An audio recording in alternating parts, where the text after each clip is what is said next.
Kung napapansin mong bumabagsak na yung performance ng ads mo, hindi yun kasalanan ng Meta. Kasalanan yun ng paulit-ulit mong creatives. Sabi nga ni Alex Hormozi, you don't need better ads, you need more ads. So today, ipapakita ko sa iyo kung paano ka makakagawa ng sobrang daming variations gamit yung isang creative nang hindi mo kailangan mag-shoot araw-araw. Karamihan ng mga advertisers ay hindi makapag-scale sa Facebook ads. Hindi dahil sa targeting, hindi rin dahil sa offer, kulang lang talaga sila sa creatives kaya sila na-stock up. Ganito kasi yan. Number 1, algorithm. Yung Facebook algorithm loves options. Kung 3 lang yung ad mo, tapos ang laki ng budget mo, so limited lang ang data na pwedeng ibigay sa'yo ni Meta. Pero kung 30, 60, or 100 plus creatives yan, mas madaling makakapag-match ng data si Facebook ads dun sa mga right people. And isa pa sa mga biggest updates na ginawa ng Facebook is yung Meta AI. Ads with more creative performs 22% better. Kaya kung gusto mong bumaba yung CPM mo, yung cost per sale, cost per purchase, cost per lead mo, kailangan mong dagdagan ang creative mo. Number 3, ad fatigue is real. Sa mga advertisers is maraming nakaka-experience nito. Kahit best hook pa yan, mamamatay din ng paulit-ulit yung ad mo. So anong kailangan mong gawin? Kailangan mo ng mga fresh variations para hindi magsawa ang audience mo. So the bottom line, hindi pwedeng 3 ad lang. Kailangan mong magparami. Ito rin exactly yung natutunan ko at naobserbahan ko over the last 10 years ng pag-a-ads. Last year, I've spent more than 10 to 20 million pesos sa mga different clients and na-observe ko na wala talagang tumatagal na creative. Kailangan ng mga fresh, new creative para mag-perform ng maganda ang Facebook ads mo. So ngayon, pag-uusapan natin kung paano mo magagawa lahat yan without breaking your budget or burning out sa content creation. Tawagin na lang natin itong 3 levels of creative iteration system. Meron tong 3 level. Unahin natin yung level 1. Level 1, hooks plus banner. Start ka sa same script, yung pinaka-winning ad, no? Gamitin mo yan. Pero ito yung idea. Iba-iba dapat ng opening hooks. Example, nasa fitness niche ka. Best way to lose weight in 2025. That's number 1 hook. Number 2 hook, the 3 mistakes killing your fat loss. Diba? Pwede yun. Number 3, I can't believe I did not know this before. Then ngayon, dagdagan mo to ng mga banner text. Ito yung mga nasa itaas ng video na nababasa mo dun sa mga ads. So, ang tawag dito is mga scroll stopper lines. So, kagaya ng ginawa ni Alex Hormozi, kung familiar ka, sa 100 million money models launch ni Alex Hormozi, kung titingnan natin dito sa AdSpy na ginagamit ko, makikita mo dito, papakita ko sa'yo. So, right now, nandito ko ngayon sa PP Spy, no? And this one is nasa 90% accuracy. So, natrack ko yung sales nila 3 days before the book launching. So, nakalimutan ko kasing i-input yung data na yon. Pero it's okay. So, after the launching, so, still, meron pa rin silang na-generate na sales. Okay? Nang tuloy-tuloy. So, ayan. Ito yung sales nila last 7 days. Dun sa ano na yon, after the launching pa yun, yung launching niya umabot ng 100 million in 1 day. So dito makikita mo, papakita ko sa iyo, kakopy ko lang yung link na to. Tapos punta ako dito sa PP Ads, okay? Then login lang ako. Tapos punta ako sa Facebook Ads. Then ilagay ko dito yung landing link, which is yung website nila. Search. And ito yung sinasabi ko sa iyo kanina. Mapapansin mo dito, ayan, sa mga ad niya, ayan, ayan, busy entrepreneurs build funnels, operators use money models. Everyone building revenue stream. Nakita mo? Marketers, you need this book. By the way, ano na to? 100 million leads na to na ad niya. So, mix kasi. This one, ito video naman. Okay? Business owners, you are invited to the entrepreneur event of the season. Last chance to register. So, marami pa yan. So, makikita mo dito different pictures, different hooks, and different video. Pero alam mo ba, majority nung nag-launch si Alex Hormozi is yes, marami siyang mga ad na ginamit, pero majority doon is nire-purpose niya. Ibig sabihin, from one ad, namumultiply niya yon into a multiple ad variations. So, ang maganda doon, na-download ko yung mga videos na yon. So, pakita ko sa'yo. Ito, pakita ko sa'yo. So, dito muna tayo sa photos. Ayan. Okay? So, meron dito. Pero dito tayo sa video. Batch 1. Okay. Okay. So, this creative is wala siyang, meron siyang hook, pero wala siyang banner text. So, try naman natin itong batch 2. Ayan o. Nakita mo? Business owners. Call out business owners. Try natin itong number 2. Business owners. Okay, business owners pa rin. Business owners pa rin. Pero, mapapansin mo dito sa baba, this one. This one, ito yung sinasabi ko na banner text. So, meron siyang iba't ibang call out and majority siya ng target market ni Alex Hormozi is totally mga business owners talaga. Pero dito, I'm giving away something insane for free. And makikita mo, hindi nagbabago yon. Pero pag tinignan natin dito, how to get customers. Okay? How to get customers to spend more in less time over and over. Business owners, call out. This one is a banner text. Hook. No? How to get customers. So, pakita ko ba sa iyo ibang batch? Dito naman tayo sa batch. Batch number 7. Ito 7. Okay, here we go. Ito different to. This one. Okay, same lang business owners. Same business owners. Pero dito marami pa siya. By the way, number 3. Number 3. Nakita mo? Business owners ulit. Okay? Yung level of creativity na ginawa nila Alex Hormozi. Mapapansin mo, ang dami nilang mga ad pero per one ad na ma-maximize nila.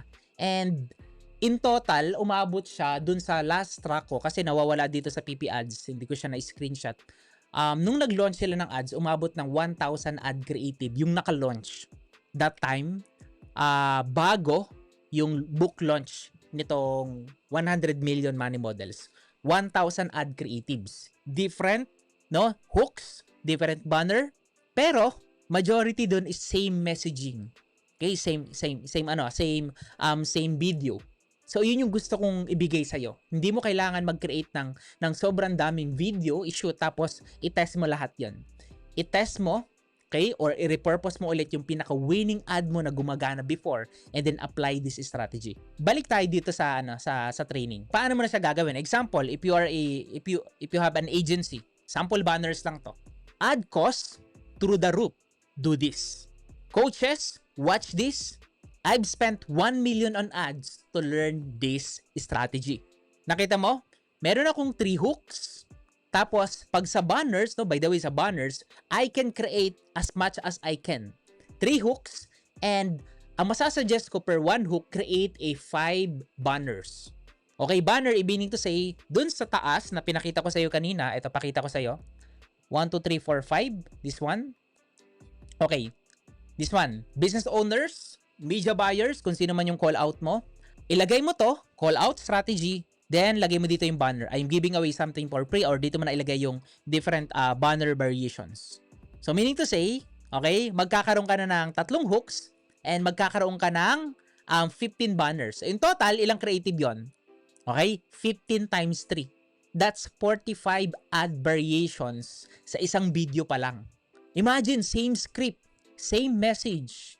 Iba lang talaga yung opening line at top text na ilalagay mo. Pwedeng sa top, pwedeng sa baba. I hope gets mo yung level 1. By the way, level 1 pa lang tayo. And kung ito pa lang, marami ka nang nakuhang golden nuggets at natuto ka, can you please type dyan sa baba ng video na to bago tayo mag-proceed?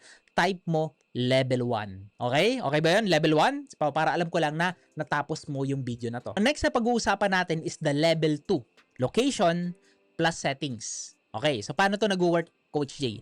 Next step, gamitin mo ulit yung winning script mo. Yung winning ad mo, gamitin mo ulit yon. Pero ganitong gagawin mo.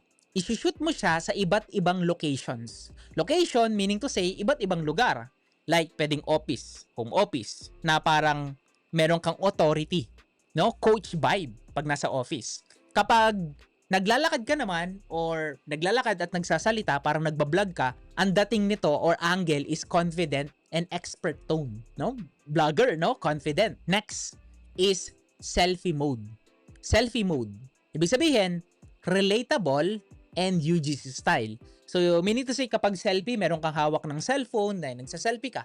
Ganun lang siya. Selfie ad. Ayan. I've spent 1 million pesos to learn this strategy. That's hook.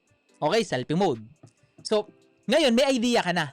So, kung meron kang 45 ad variations dun sa level 1 na ginawa natin, multiply mo lang by 3 settings. Okay, ibig sabihin, isushoot mo yung same script sa iba't ibang settings. Iba't ibang location, iba't ibang setup, iba't ibang vibe, automatic magkakaroon ka na ng 135. Okay? 45 ad variations times 3. Syempre, i-recreate mo yan yung ad mo times 3. In total, meron ka ng 135 ad creative. Kasama yung level 2. Same message, same CTA, pero iba-iba ng look and feel yung ad mo. Mas fresh, mas magiging shareable yan, at magkakaroon ka ng mas wide reach dun sa Facebook ads. So last, pag-usapan natin is the level number 3.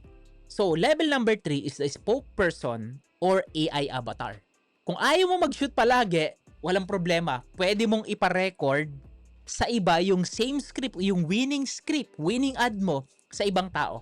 Pwede kang gumamit ng mga actors, pwede kang mag-hire ng mga UGC content creators, no, na pwede mong i-collab or bayaran para i-shoot yung ad na, winning ad na meron ka. Or kung gusto mo naman ng budget friendly, pwede kang gumamit ng AI avatar, no? Pero I suggest UGC para, 'di ba, mas kilala. Kasi ang advantage kapag UGC content creator, sila na yung merong authority. Sila na yung kilala, especially yung mga TikTokers, mga social media creators. Pwede kang makipag-collab sa kanila na i-shoot yung same script or video na winning mo para sila yung mag-deliver nun. And bakit effective ito? Kasi yung mga tao, iba't iba ng way kung paano sila magre-react. May iba yung gusto, lalaki yung nagsasalita. Yung iba naman, mas gusto na nakikinig sa mga babae. Yung iba naman, mas believe sa mga mukhang expert. Iba naman, mas trusted kapag mukhang ordinary person yung nakikita nila sa video. So ngayon, kung ito-total natin, 135 times 3 faces na yan. So yung unang mukha, ikaw yon. Yung pangalawa at pangatlo, pwedeng UGC content creators na yon or pwedeng AI avatar. So times 3 mo lang, 135 times 3, in total 405 total ad variations nang hindi mo kailangan paulit-ulit baguhin yung message. Iba't iba lang yun nag-shoot at iba't iba yung mga taong nag-deliver ng content. That's the power of creating multiple ad variations sa panahon ngayon. So kung gusto mong mag-scale this year, eto yung tandaan mo. Number 1, yung na-share ko sa'yo, hooks plus banners. Quick wins, fast output. Number 2, location variations.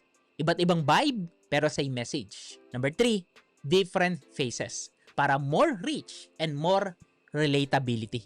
Yan ang secret kung paano ka makakapag-scale ng Facebook ads mo ng walang limit pagdating sa ad variations for just one video. Kung gusto mo pang makita kung paano ko ito ginagawa at ini-implement, can you please type comment sa ibaba ng video na to? Creative system. And I'll send you the details kung paano ma-access yung tracker na ginawa ko para ma-execute mo step by step yung napag-usapan natin dito sa video. Bukod sa ibibigay ko sa iyo yung tracker, ipapakita ko rin sa iyo kung paano mo i-execute, paano ka mag-create ng variations, paano mo i-edit yung video, paano mo i-edit yung thumbnail, yung photo. I-share ko sa iyo yon dun sa creative systems na ginawa ko. Okay? So go ahead, type sa ibaba, creative system, para maipadala ko yung link paano mo ma-access yung creative system na makakatulong sa'yo to create more ads sa Facebook mo. Once again, thank you so much for watching this video. This is Coach Jay. Make today a better than yesterday. That's it for now and see you on the next one.